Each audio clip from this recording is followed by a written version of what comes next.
어떤 한 병사가 군법을 2번이나 어겨서 군법에 회부되고 사형 선고를 받았습니다. 이 소식을 들은 병사의 어머니가 급하게 나폴레옹을 찾아갔습니다. 제 아들에게 자비를 베풀어 주세요. 이렇게 간청합니다. 그런데 나폴레옹은 내 아들은 2번이나 잘못을 저질렀기 때문에 자비를 받을 만한 자격이 없다. 이렇게 거절했습니다. 그러자 그 어머니가 말했다 그럽니다.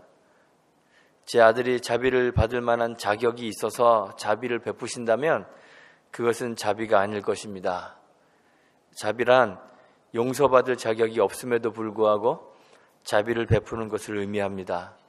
저는 바로 지금 그런 자비를 구하고 있는 것입니다. 이렇게 얘기했다 그래요. 실제로 있었던 일인지 아니면 누가 지어낸 얘기인지 잘 모르겠습니다. 저는 지어낸 얘기일 것 같아요. 그런데 이 이야기가 자비가 무엇인지 우리에게 바로 알려주고 있습니다. 자비란 사랑받을 자격도 이유도 조건도 없는 사람에게 베푸는 용서와 긍휼과 사랑입니다. 바울이 로마서 5장에서 우리가 경험한 이러한 자비에 대해서 이야기하죠. 우리가 아직 연약할 때 기약대로 그리스도께서 경건치 않은 자를 위하여 죽으셨도다. 우리가 아직 죄인 되었을 때 그리스도께서 우리를 위하여 죽으심으로 하나님께서 우리에게 대한 자기의 사랑을 확증하셨느니라. 우리가 원수 되었을 때 그 아들의 죽으심으로 말미암아 하나님으로 더불어 화목하였다. 우리는 하나님의 이 자비와 긍휼 때문에 구원을 얻고 생명을 얻었습니다. 세상에 하나님의 사랑을 뻔뻔하게 요구할 수 있는 그런 자격을 갖춘 사람, 조건을 갖춘 사람은 아무도 없습니다. 의인은 없나니 하나도 없다고 했습니다. 하나님은 에베소서 2장 1절 표현대로 보면 우리의 허물과 죄로 죽었던 우리를, 골로새서 2장 13절에서는 우리의 범죄와 육체의 무할례로 죽었던 우리를 하나님이 살리셨다 그랬습니다. 율법의 행위로는 의롭다함을 얻을 육체가 없어서 우리의 육체를 가지고는 구원에 이르는 조건을 충족시킬 수가 없습니다. 로마서 6장 23절에서 죄의 삭은 사망이라고 하죠. 죄의 삭은 사망이기 때문에 우리 위에 사망이 왕노릇하고 있습니다. 죄가 사망 안에서 우리의 왕노릇하고 있습니다. 사망이라는 건 단순히 육체의 호흡이 끝나고 심장의 박동이 멈추는 것이 아니라 더 본질적이고 영원한 죽음을 의미하는 것이에요. 생명의 근원이신 하나님으로부터 분리되는 그 영원한 단절이 죽음이기 때문에 그 죽음 아래에 있는 우리는 더욱더 비참하고 가련한 그런 존재에 불과한 것이에요. 바울이 로마서 5장 12절에서 그러죠. 모든 사람이 죄를 지었기 때문에 사망이 모든 사람에게 이르렀습니다. 우리가 사망 아래 있는 이유가 뭘까요? 죄를 지었기 때문입니다. 죄의 책임이 우리에게 있기 때문에 하나님은 우리를 죄와 사망에서 건져낼 이유가 있으실까요? 이유가 없으십니다. 의무가 없으십니다. 그런데도 불구하고 하나님께서 그의 자비하심으로 우리를 대하시는 거예요. 자비가 하나님의 속성입니다. 시편의 시인과 선지자들이 이 하나님의 속성을 노래했어요. 하나님은 자비로우시다 그랬어요. 시편 103편에서 다윗이 그러죠. 여호와는 자비로우시며 은혜로우시며 노하기를 더디하시며 인자하심이 풍부하십니다. 이렇게 노래합니다. 요엘 선지자도 그렇습니다. 너희는 옷을 찢지 말고 너희 마음을 찢으라. 그렇게 백성들을 여호와께로 초청하면서 이야기합니다. 여호와는 은혜로우시며 자비로우시며 노하기를 더디하시며 인애가 크시다 그랬습니다. 여호와 앞에 불평을 늘어놓던 그 요나도 그 불평의 이유가 뭐냐면 여호와가 자비로우시다는 거예요. 니느웨 성의 백성들을 멸망하지 않는 하나님 불평하면서 하나님 제가 이럴 줄 알았습니다 그래요. 하나님은 은혜로우시며 자비로우시며 노하기를 더디하시며 인애가 크시사 뜻을 돌이켜 재앙을 내리지 아니하시는 하나님이신 줄 내가 알고 있었습니다 그래요. 하나님 그런 분이세요. 이 자비의 하나님이 죄로 인하여 비참한 지경에 있는 우리들에게 자비를 베풀어 주셨죠. 우리를 구원하신 것입니다. 그런데 하나님께서 우리를 구원하시기 위해서 자기 아들을 십자가에 매어 다실 때, 죽게 하실 때 우리에게 하나님의 그 큰 사랑을 받을 만한 어떤 조건을 요구하지 않으셨습니다. 구원의 조건은커녕 아직 죄인 되었을 때 하나님의 원수로 하나님을 대적하고 있을 때 하나님의 아들을 주는 사랑을 우리에게 베풀어 주신 것이에요. 자비를 베푸시고 우리를 구원하시고 영원한 생명을 주셨습니다. 그 자비 때문에 하나님께서 베푸신 그 자비로 인하여 우리가 영원한 생명을 얻고 하나님의 백성이 된 거예요. 이제 우리는 다 하나님의 백성이 되었습니다. 영원한 생명을 얻었습니다. 그러면 이제 하나님의 자비가 더 이상 필요하지 않을까요? 혹 우리가 천국에 가면 하나님의 자비가 필요할까요? 필요하지 않을까요? 여전히 하나님의 자비가 필요한 그런 존재입니다. 우리가 죄를 짓기 이전부터 하나님의 자비가 필요한 존재입니다. 구원받기 위해서만이 아니라 우리의 존재 자체가 하나님의 자비를 필요로 하는 그런 존재예요.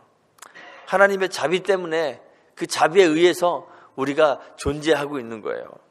하나님께서 세상을 왜 창조하셨을까요? 이유를 알 수가 없습니다. 하나님이 사람을 왜 창조하셨을까요?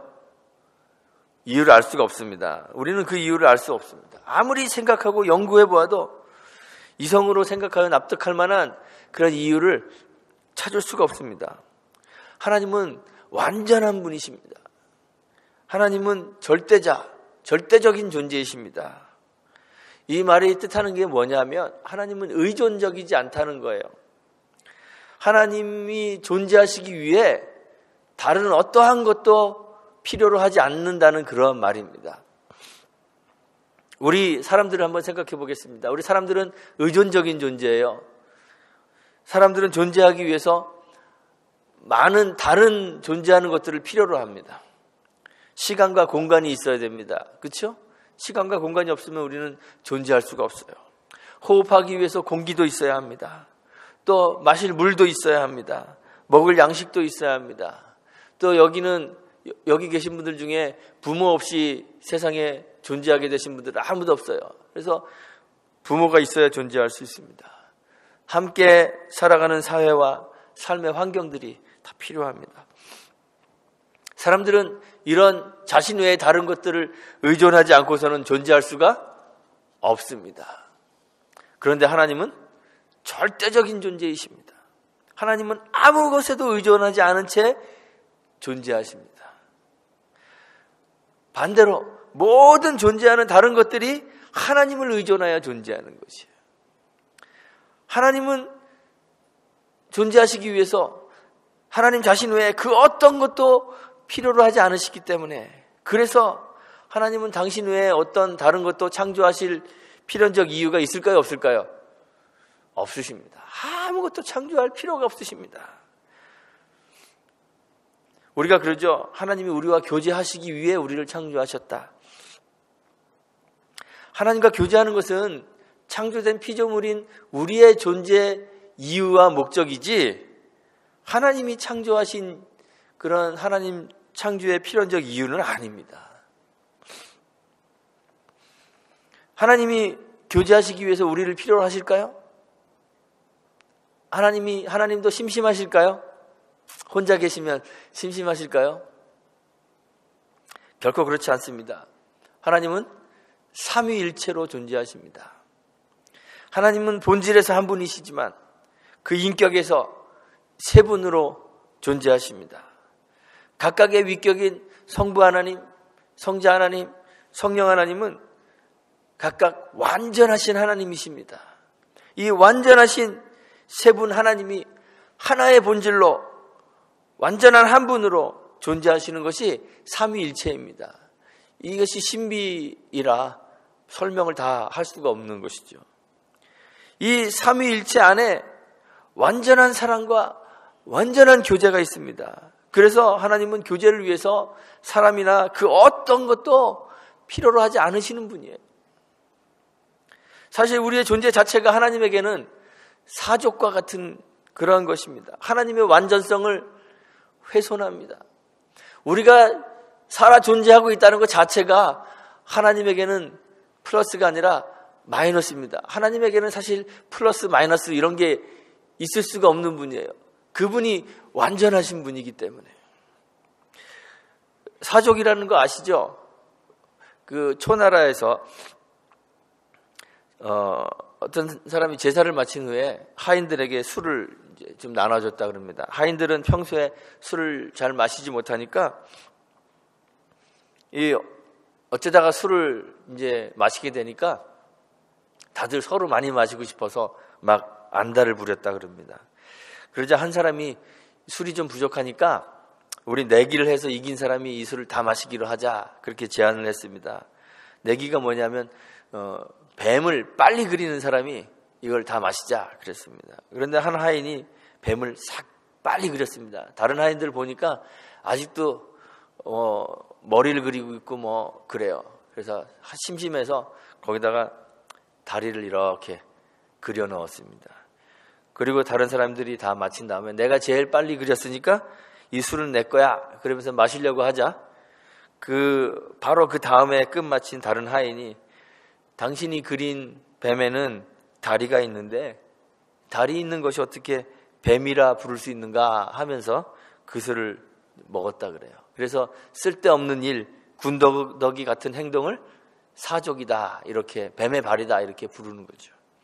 우리가 그런 존재예요. 하나님에게 우리가 존재함으로 하나님에게 어떤 조금의 이득도 있을 수가 없는 그러한 존재입니다. 오히려 우리가 존재함으로 인하여 하나님의 완전성을 훼손하는 존재입니다. 그럼에도 불구하고 하나님이 우리를 창조하신 것은 하나님의 자기 희생, 하나님의 자기 제한 없이는 가능하지 않은 거예요. 모든 피조물들은 하나님의 자기 희생과 자기 제한을 통해서만 존재할 수 있는 의존적인 존재입니다. 우리가 하나님 나라에 가서도 하나님의 그 자기 희생과 자기 제한을 통해서 존재하게 되는 거예요. 우리는 존재하는 것 자체가 하나님의 자비에 의해서만 존재할 수 있는 거예요. 욥기 25장에서 빌닷이 인간의 이해를 이제 표현했는데 정말 옳게 표현했어요. 빌닷이 우리 인간을 하나님과 비교하면서 우리 인간을 구더기 같은 사람, 벌레 같은 인생이라고 표현했습니다. 구원받은 영혼으로 하나님 앞에 섰을 때 우리는 이런 소망 없고 천하고 가련한 존재로서의 자신을 발견하고 그거를 이해할 수 있게 되는 거예요. 이러한 자기 이해를 통해 내가 얼마나 작은지 깨닫게 될 때 우리에게 베풀어 주신 하나님의 그 긍휼과 은혜가 얼마나 크고 놀라운지를 깨닫게 되는 거예요. 그래서 하나님의 자비를 더욱더 의존하게 되고 긍휼을 입은 자, 자비를 힘입은 자로 살 수 있게 되는 것입니다. 내가 얼마나 낮고 천한 존재인지 깨달아야 다른 사람에게도 자비를 베풀 수가 있습니다.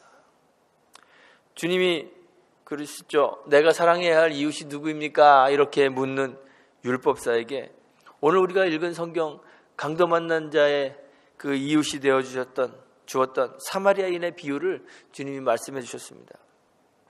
그 율법사에게 그리고 결론으로 말씀하시죠. 너도 이와 같이 하라.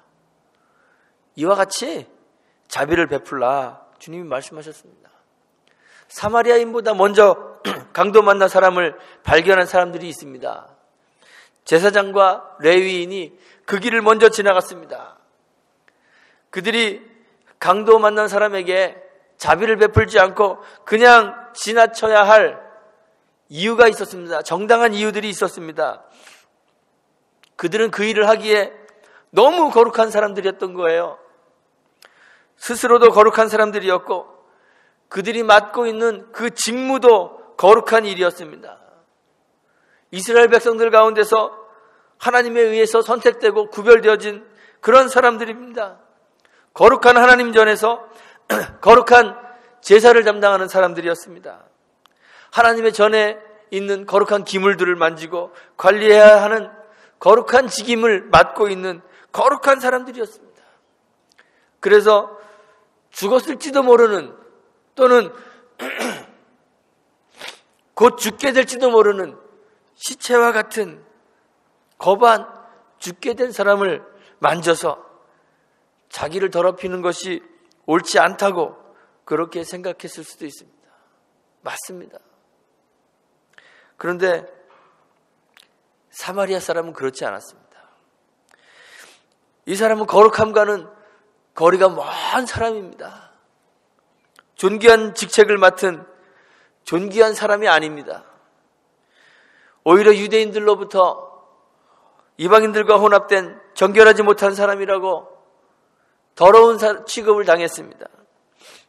사람들이 개만도 못한 존재로 취급하며 더 이상 낮아질 수 없는 그런 존재였습니다. 시체를 만진다고 해서 더 이상 더 더러워질 것도 없는 그런 낮은 사람입니다. 그가 강도 만난 사람에게 가까이 가서 기름과 포도주를 그 상처에 붓고 상처를 싸매고 자기 짐승에 태워서 주막으로 데리고 가 거기서 그를 돌보아 줍니다. 자비를 베풀어 줍니다. 주님은 사람들에게 존경받는 유대의 율법사에게 너도 이와 같이 하라 그랬습니다. 사마리아인처럼 하라고 하셨습니다.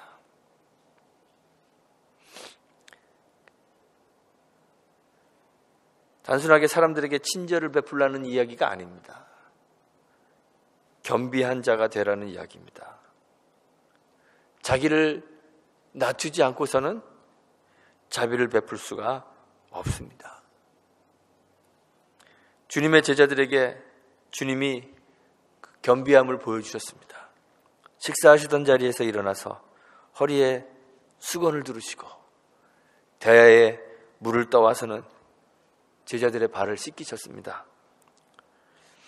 종들 가운데서도 가장 낮고 비천한 종이 담당해야 하는 이 발 씻기는 일을 주와 선생이신 우리 주님께서 행하셨습니다. 그리고 제자들에게 말씀하셨죠. 그들도 이와 같이 하라 그랬습니다. 너희도 서로 발을 씻기는 것이 옳다 말씀하셨습니다. 자기를 낮추는 이 겸비함은 하나님의 자비를 경험한 사람들만이 갖출 수 있는 신자의 성품입니다. 하나님의 긍휼과 자비를 경험하지 않고서는 나의 낮음을 발견할 수 없습니다. 우리가 세상에서 세상에 살아있는 존재로 사는 한 누가 크냐 다툴 수밖에 없는 그런 존재입니다. 예수님의 제자들도 그랬죠. 주님의 그 긍휼을 경험하기 전에 세상의 것으로 자기를 자랑하고 높아지려고 했던 사람들입니다. 그래서 누가 큰가 더 큰 자가 되기 위하여 싸웠던 사람들입니다. 그런데 그런 제자들이 주의 긍휼을 경험하고 나니까 자기가 얼마나 작고 얼마나 연약한 존재인지 깨닫게 되었습니다.